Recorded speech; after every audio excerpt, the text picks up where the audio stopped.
You're a coward. Now take your Monster Energy drinks, your lifted truck, and get the hell out.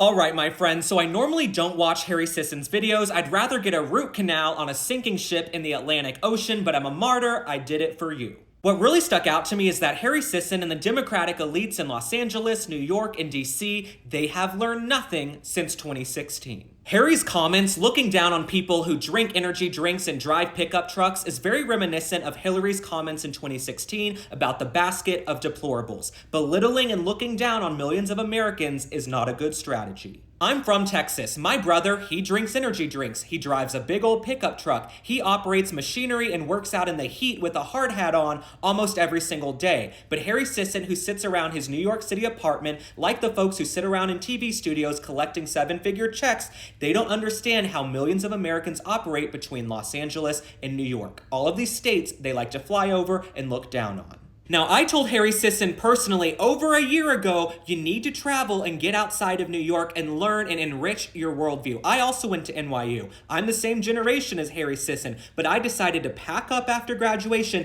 and spend time in Iowa, New Hampshire, Wisconsin, Michigan, back home in Texas with my family, Wyoming, Idaho, Colorado, Florida, Arizona. I've spent more time down at the border than Kamala Harris, and she's been VP for 4 years. Now, Harry Sisson, I'm not trying to single him out. He's a symptom of a larger issue. We can look at ABC News this morning with Martha Raddatz. She made a comment about how only a few apartment complexes have been taken over by Venezuelan gangs. One apartment complex is too much, Martha, but you live in your New York City liberal elite bubble in a TV studio, so you don't have to worry about that. Now, like I always say, you guys know me by now. I'm not owned by the RNC or the DNC. I've never taken a dollar from them. The only thing I'm beholden to is the truth. And the truth is, Harry Sisson, the folks who drink those energy drinks and drive those pickup trucks, they probably know more about international trade, the migrant crisis, economics, farming, manufacturing than any of the folks in DC or New York. What's mind-blowing to me is that we are here in 2024, and the folks in New York, the liberals whose minds broke in 2016, still don't understand why Donald Trump won. Unlike Hillary Clinton, who was looking down on millions of Americans and calling them deplorables, Donald Trump was able to give voice to millions of people who've been left behind by Washington, D.C., the forgotten men and women in this country who are the backbone of this country. So Harry Sisson, perhaps he should have taken my advice from over a year ago and traveled and enriched his worldview because he clearly hasn't evolved. Some of the most fun I've had over the last year has been in Iowa in a hotel lobby bar with Republicans, independents, and Democrats sitting around and talking about the issues that matter to us. It's easy to sit around in your New York City apartment and look down on people who drink energy drinks or drive pickup trucks, people who aren't in your cool, liberal, elite club.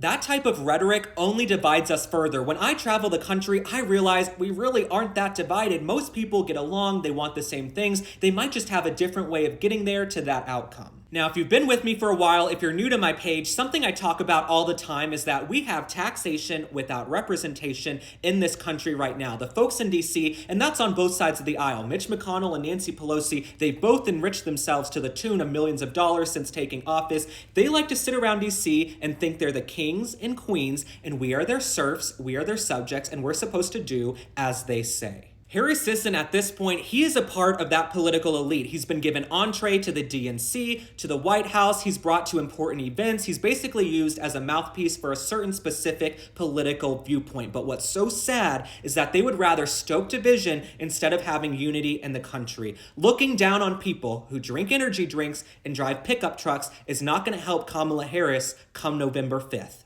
All right, my friends, thanks for liking and following. Drop a comment. Tell me how you feel about Harry Sisson's comments. And if you're out there and you wear cowboy boots or drive a pickup truck or drink energy drinks, you are welcome on my page. It's come one, come all to the Halloween ball. Like I always say, I'm always down for an open dialogue. You can agree, disagree with me. Unlike Hillary Clinton, Martha Raddatz, Harry Sisson, the folks in the Democratic elite, I don't shut the door and lock people out. Everyone is welcome on here. I will see you on the next one. Bye.